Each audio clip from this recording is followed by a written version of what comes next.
try to come forth with the information, because we are not being told the entire story by our governments. The crafts that I have been into, one of the motherships that I go to is called Atlantia. It is approximately 250 miles long. It has a population of it, from what I understand, of anywhere from 150 to 500,000 beings at one particular time. It is completely self-sufficient. It needs nothing. My last contact was 2.5 weeks ago in North County, San Diego. And ladies and gentlemen, I have had the opportunity to converse with the Andromedans regarding much UFO information that is circulating throughout the UFO community. And one of the things that I have been able to do is to verify where many of the alien bases, or joint alien-human bases, are on the world. And I have in front of me the CIA has a department for the spread of disinformation. It is at least as big as the Department for the Collection of UFO Data.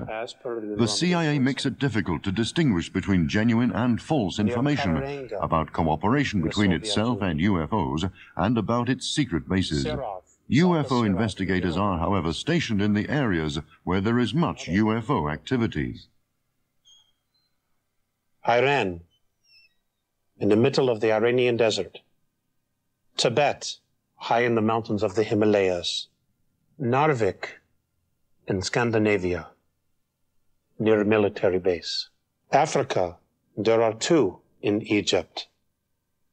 1 in Algeria, near Tahat. 1 in the Sudan. Okay, there are 2 in Australia. 1 south of Alice Springs called Pine Gap, and another in the Great Victoria Desert. These are both built by the CIA of the United States. And the government there and the aliens are both operating both these bases. Okay, now I'd like to go to South America, to the country of Brazil. Also, along the Andes Mountains in Chile, Peru, Bolivia, Argentina. There are many bases as well in the Pacific and Atlantic Ocean. And now, ladies and gentlemen, I'd like to show you where they are in North America, in the United States.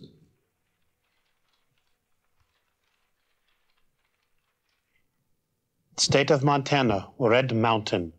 In Nevada, Black Rock Desert. And the other in the Kawich Mountain Range, which is known as Area 51. The abduction by a UFO of 2 shipyard workers, Charles Hickson and Calvin Parker, in October 1973 caused a sensation in the United States. The men were out fishing when behind them landed a cigar-shaped, silver-colored UFO, about 30 meters in length and emitting bright blue light. On October the 11th, 1973, Calvin Parker, a friend of mine, and myself went fishing on the Pascagoula River in Pascagoula, Mississippi. It was probably a little after the sun went down in the evening, and we were fishing from a pier out into the river, and I heard some sound behind me, a hissing-like sound, and I turned and looked, and there was some kind of craft which was hovering about 18 inches or 2 foot above the ground, and Calvin had turned by this time. He was looking at the same object. There was blue lights up on the end that was toward us, which I'm assuming was the front, and a door, a sliding door, I assume, appeared there, and there was a brilliant light that came outside of the door, and 3 things, I found out later, were robots. They came into this beam of light and came outside, and 2 of them took hold of me, and 1 took hold of Calvin, and when they took hold of me, I felt pain in my left arm, and I seemed to rise above the ground to the height they were into the light beam, and they carried me aboard the craft, and inside the room that we were in was probably round. It was glowing from the walls and the ceiling and the walls and the floor, and these things released me, and I could move my eyes, the only thing I could move, and in front of me, something came out from the wall. It appeared to be a big eye. It moved up in front of me in my face, and It lingered there a while, and then it moved downward, and I'm assuming it went under me and came back over the top of my head and back in front of me again. And this thing remained there a few minutes, and then it went back into the wall. And by that time, these things had come back and took hold of me, and we turned and was in the beam of light and went back outside the craft, and they released me, and I fell to the ground. It was this time I saw Calvin, and he was standing there with his arms outstretched. He appeared to be going in shock. And I made myself toward him, and before I reached him, I heard the hissing sound again, and I looked behind me and saw those blue lights, and this craft was just instantly gone. And I made my way on to Calvin, and I brought him back from going into shock, and where I could talk to him, and I tried to assure him that they hadn't done any harm to us physically. I didn't know what they had done to him mentally. These things were robots. They were about 5 foot 6 inches tall. They was gray in color. It appeared to me it looked like elephant skin. It was very wrinkled, and their arms were they were real long in proportion to their body. Their legs remained together. They didn't have feet. It seemed to be something round where the stumps where the feet should have been. And I knew, or I know now, that these things were robots. They didn't have any indication of breathing. They didn't have any eyes.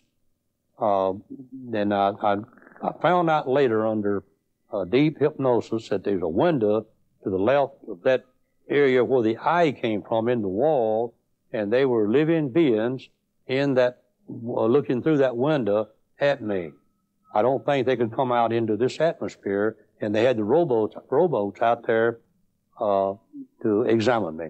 We didn't know what to do after the craft left, and in talking, we decided that we'd call Keesler Air Force Base, which is only about 25 or 30 miles from there. We called Keesler, and I called Keesler, and they told me that they didn't handle those things, that we'd have to go through our sheriff's department. So then we hesitated there. We didn't want to be called nuts and so on, but I finally decided that we needed to tell someone. I thought it might be a threat to our country. According to FBI files, Hickson and Parker were interrogated for hours in the Jackson Sheriff's Office the following day. What made the interrogation special was the presence of 12 federal security experts, including 3 colonels, 2 lieutenant colonels, a major, and a captain, led by Colonel Amdahl, a senior medical officer. Professor James Harder's use of hypnosis and a lie detector test showed that the men were telling the truth. In the case of Hickson, the incident did not remain his only UFO contact. They have continued to this day. Since 1973, I've been contacted many times from these beings. They've told me of world events that will happen. In fact, they told me that for a reason that communism would fall, and I told the news people about this before it did fall, and they didn't believe me. They laughed at me. We know now that communism in Russia has failed, and it's going to soon be a thing of the past. These people have told me of a major event that's going to happen in the world that's going to affect everyone. But I'm not prepared and can't talk about it at this time.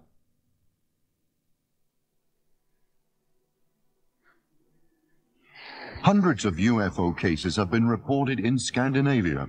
The most famous incidents have been the discovery of the wreck of a UFO on Spitsbergen by 6 Norwegian Army pilots in the summer of 1952, and the Hessdalen UFO incident in northern Norway. In addition to international experts, Norwegian universities and the Army took part in the Hessdalen UFO investigations. Hundreds of UFO reports have come out of Finland too. Most UFO sightings have occurred in northern Finland, in the Pudasjärvi-Kuusamo Fell district at the turn of the 1970s. An incident that occurred at Nivala in northern Finland in August 1993 amazed UFO researchers. 15. päivä elokuuta 1993 sattui Nivalassa Järvin kylässä hyvin mielenkiintoinen UFO-tapaus.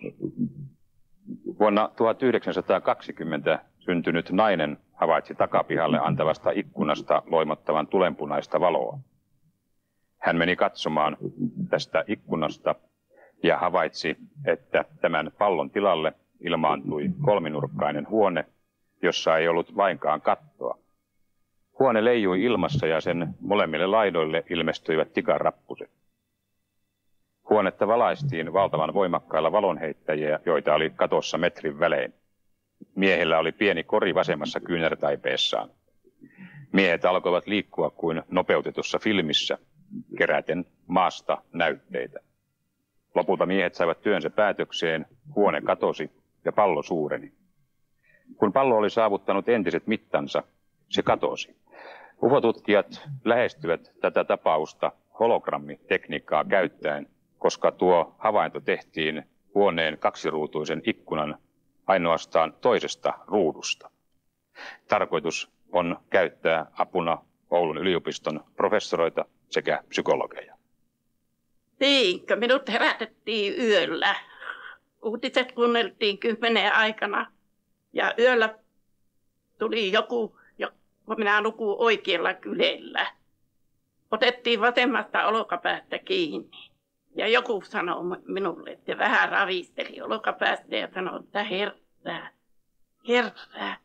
Ja tuli niin kuin jostakin ämpärin pohjalta se ääni. Ja tavallaan kun minä aukotin silmät, ei siellä voinut kahtua. Siellä oli niin kuin aurinko paittanut siellä sisällä. Ja kun minä tuun tuossa kynnyksen tykönä, niin minä katson tuonne mehtään suoraan. Niin voi mikä siellä oli. Semmoinen pallo. Minä huusin Alli minun siskolle tuonne sänkyhuoneeseen, että tuu hyödvähen kahtoon mikä täällä on. Näetkö sä samanlaisen minkä minä? Ja jos tuo on kuu, niin silloin se on puonut ratalta alas. Ja jos se vielä puoli metriä, se oli niin kuin 3 metriä maasta yläpuolella.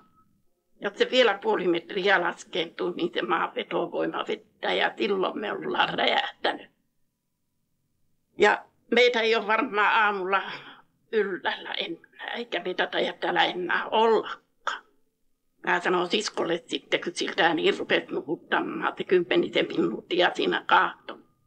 Mä sanoin, että vaan nyt kädet kumminkin risti, että meitä ei taida enää aamulla täällä olla. Kyllä se oli ihmeellinen paikka se, että minä silloin rupesi niin väsyttämään niin, että tuntui, että mun silmät menee väkisellä umpeen jo silloin illalla, aivan siinä 8:30 maissa. Ja minähän panin nukkumaan, niin sisko tulee sitten herättämään 1:30 aikana, että tuu kahtoo, että mikä tuolla on tuolla niin metässä. No, että onko se kuu vai mikä se oikein on. Ja minä tulin sitten ja mä sanoin, että ei tuo kuu ole, että se on niin kirkas niin, että eihän siihen voi kahtuakaan. Ja sitten mä pistin vasemman käden näin jotenkin siihen, että kun tuntui, että silmiä ottaa, se oli semmoista. Niin parin päivän päästä rupesi sitten nouseen sitten tähän semmoinen 10 senttiä, niin semmoinen palovamma. Ja sitten mä lähdin, kun se tuntuu vaan, että se kuumentaa niin kovasti, niin mä lähdin sitten tuonne Nivalan terveyskeskukseen ja mä olin siellä Pikkaraselle, sai ajaa. Ja Pikkarainen sanoi, että onko sinua joku pistänyt tuohon. Mä sanoin, että ei siihen ole mikään pistänyt. Niin. Mä sitten rupesin sillekin puhumaan niin, että uskooko hän noihin ufoihin ja tällä lailla, mutta ei se siihen senkaan, kyllä se kuunteli sitä vaan. Ja se antoi sitten mulle sitä antibioottitabletteja ja minä söin ne, niin se sitten meni pois. Mutta minusta tuntuu, että sitä näkyy vieläkin vähän siinä semmoista tummaa tässä.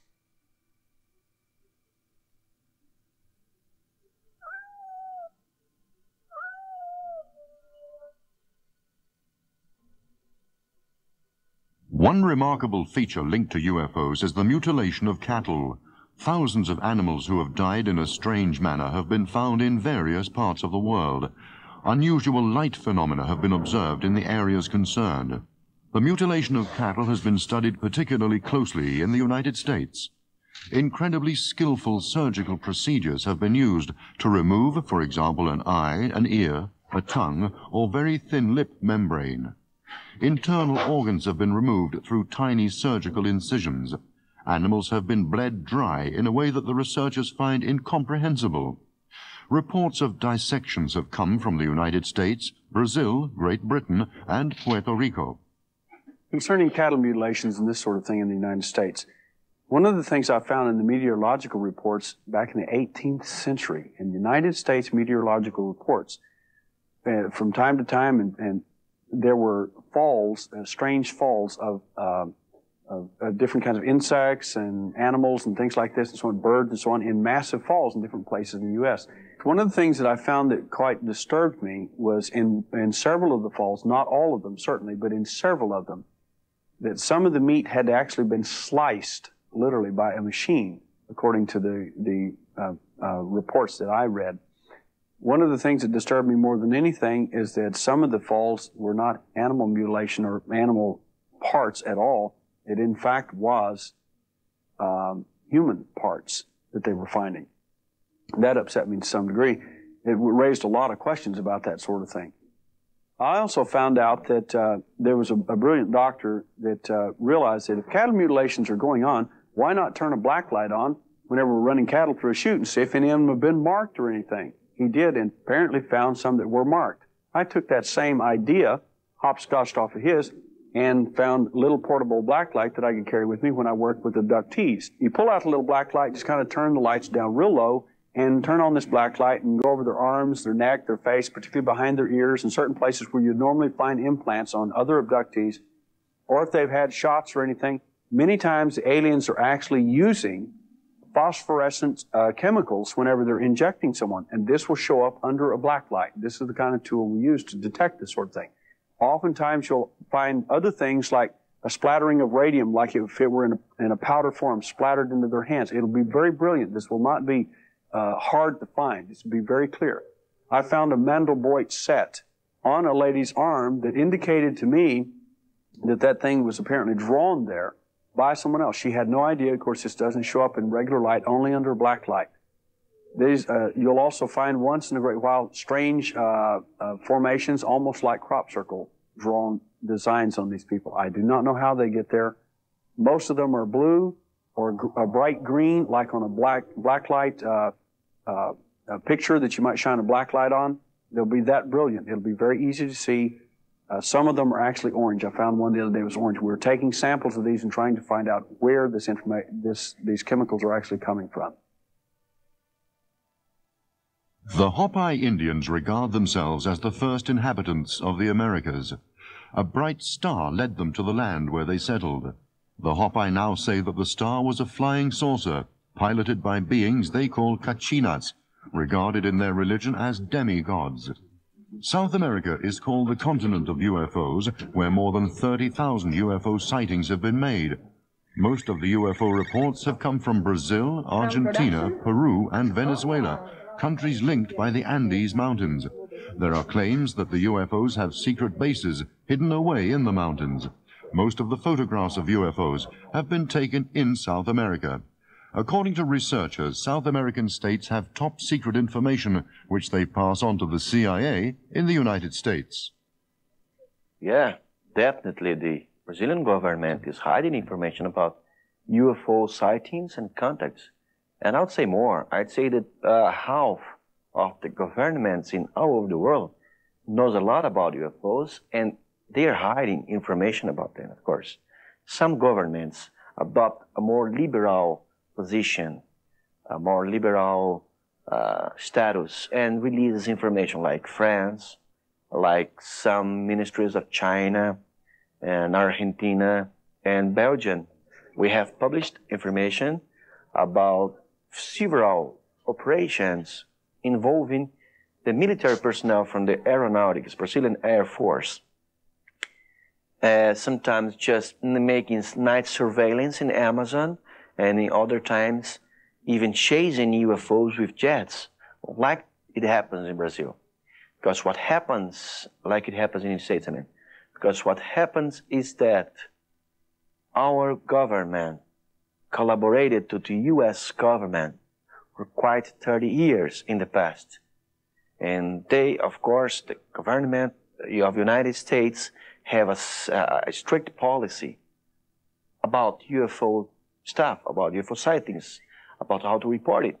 And it asked it, the government of the United States asked it to the government allied to it, to give it to them information about UFOs that they could gather in their countries. So it happened to Brazil. We are here on Earth is exactly what they were about 2,000 or 3,000 years ago in their own planet. Many of the civilizations in outer space studied by Professor A.J. Gevard have visited Earth. Gevard believes they take a neutral view of people but are worried about the condition of the Earth.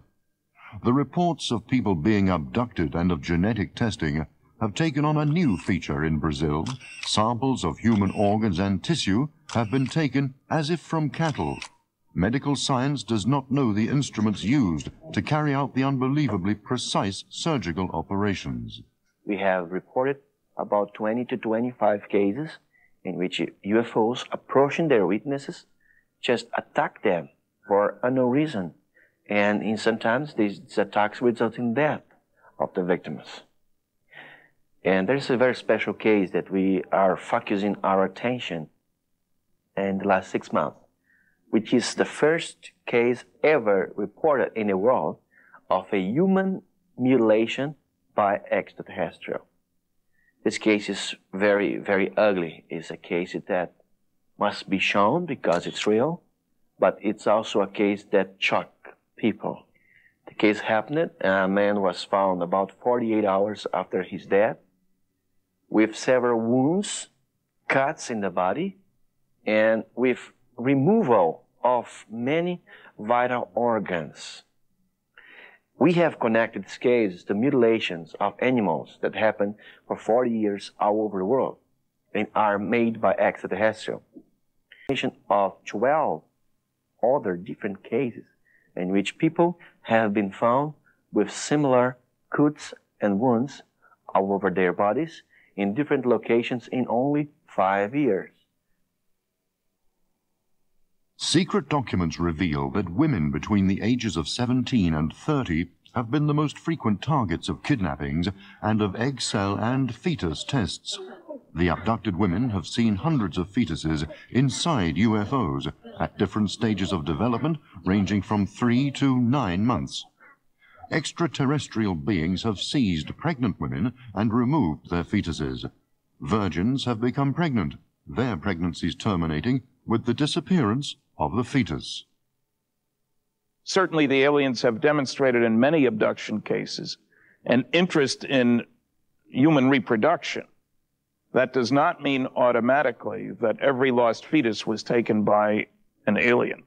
So I think that they are operating under a set of rules which says, get all the information you can, catalog, evaluate, put it all together, and when they get ready to leave, we Earthlings, they will not permit us to do so unless we have learned the rules of the neighborhood. So I think they're here for their purposes, not to satisfy us. If you were an alien, you'd be concerned. After all, we only killed 50 million of our own kind in World War II and destroyed more than 1,700 cities.